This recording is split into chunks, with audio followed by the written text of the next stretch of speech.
Sir இப்போ ஒரு கடந்த வார ஒரு சோகமான நிகழ்வு என்ன அப்படின்னா, ஒரு ஒரு மாணவி 19 வயது நிரம்பிய மாணவி வந்து மது அதிகமாக எடுத்துக்கிட்டதுனால பலியாயிட்டாங்க அப்படிங்கிற ஒரு செய்தி.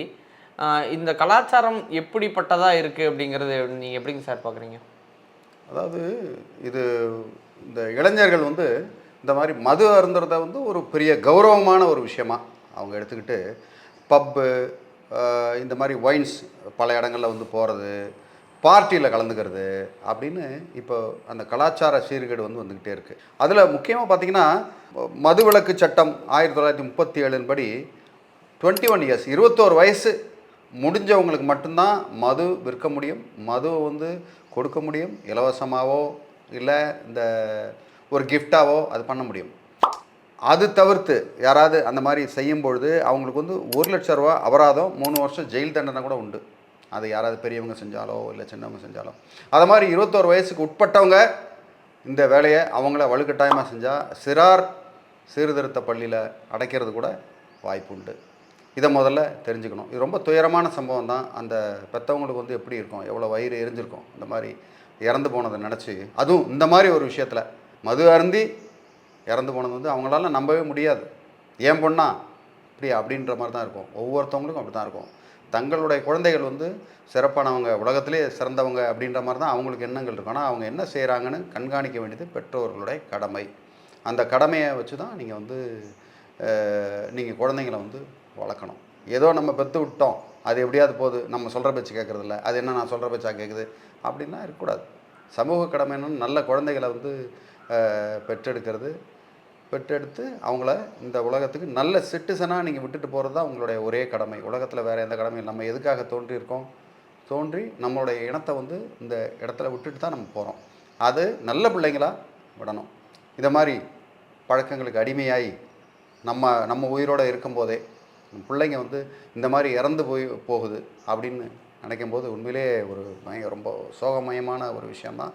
இதுக்கு வந்து சட்டங்கள் வந்து ரொம்ப ஸ்ட்ராங்காக இருந்தாலும் பொதுமக்களுடைய ஆதரவும் மக்களுடைய ஆதரவு வந்து ரொம்ப தேவை. இந்த மாதிரி ஒரு இடத்துல ஏதாவது ஒரு இளம் சிறார்கள் இந்த மாதிரி தவறு செஞ்சாங்கன்னா கண்டிப்பாக வந்து காவல்துறையில் நீங்கள் வந்து புகார் தெரிவிக்கணும். 100க்கு ஃபோன் பண்ணணும். ஃபோன் பண்ணி இந்த மாதிரி இருக்குன்னு சொல்லலாம். அது மாதிரி ஹெல்ப்லைன்ஸு நம்ம டிஸ்கிரிப்ஷனில் கொடுக்குற ஹெல்ப்லைனுக்கு வந்து நீங்கள் ஃபோன் பண்ணி இந்த மாதிரி சைல்டு ஹெல்ப்லைனு இந்த மாதிரி ஒரு குழந்தை இந்த மாதிரி தப்பு பண்ணுது அப்படின்னு தாராளமாக நீங்கள் சொல்லலாம். ஸோ இது வந்து உங்கள் சமூக கடமையை எடுத்து கண்டிப்பாக நீங்கள் செய்யணும். சார் இப்போ இந்த கேஸில் வந்து அது 19 வயது நிரம்பி இருக்கிறதுனால விற்றவர் மேலேயும் இதில் கம்ப்ளைண்ட் எடுக்க முடியுமா? கண்டிப்பாக விற்றவங்க தான் முதல் தவறு. அவங்க மேலே விற்றவங்க இல்லை ஒரு பப்புக்கு எங்கேயாவது போனாங்க இல்லை பார்ட்டிக்கு போனாங்கன்னா பார்ட்டி நடத்துகிறவங்க ஈவெண்ட் ஆர்கனைசர் எல்லாமே குற்றவாளிகள் தான். அதில் இவங்களை விட்டுருக்கே கூடாது. உள்ள தப்பு இல்லையா? அதை எப்படி விட முடியும் நீங்கள்?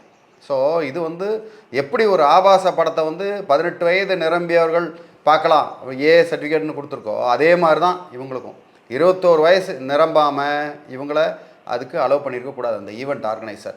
பெற்றோர் காரணம் ஓகே. இதெல்லாம் வந்து சமூக கடமையாக வந்து அவங்க நினைக்கணும்.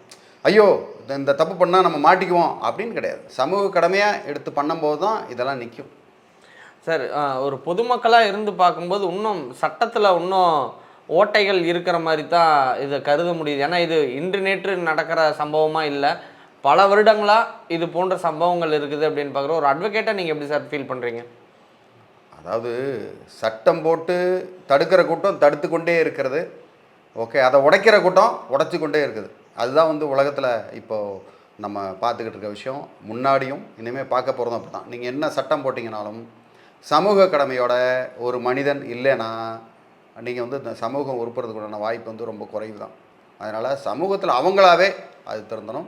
மேலும் இன்னும் கொஞ்சம் அதிகாரிகளும் ஸ்ட்ரிக்டாகவும் சட்டமும் கொஞ்சம் ஸ்ட்ராங்கானால் நல்லது. அந்த இடத்துல இன்னும் கொஞ்சம் இந்த சட்டத்தை ஸ்ட்ரெங்தன் பண்ணால் தான் வந்து ஒரு சில இடங்களுக்கே வந்து ஒரு பகுதியை எடுத்துக்கணும். இந்த பகுதிக்குள்ளேயே ஒரு உதாரணத்துக்கு வந்து அந்த ஒயின் ஷாப்பு, அந்த டாஸ்மாக், அந்த ஈவெண்ட்டுன்னா அதில் வெளியிலேயே ஒரு போர்டு போட்டுடணும்.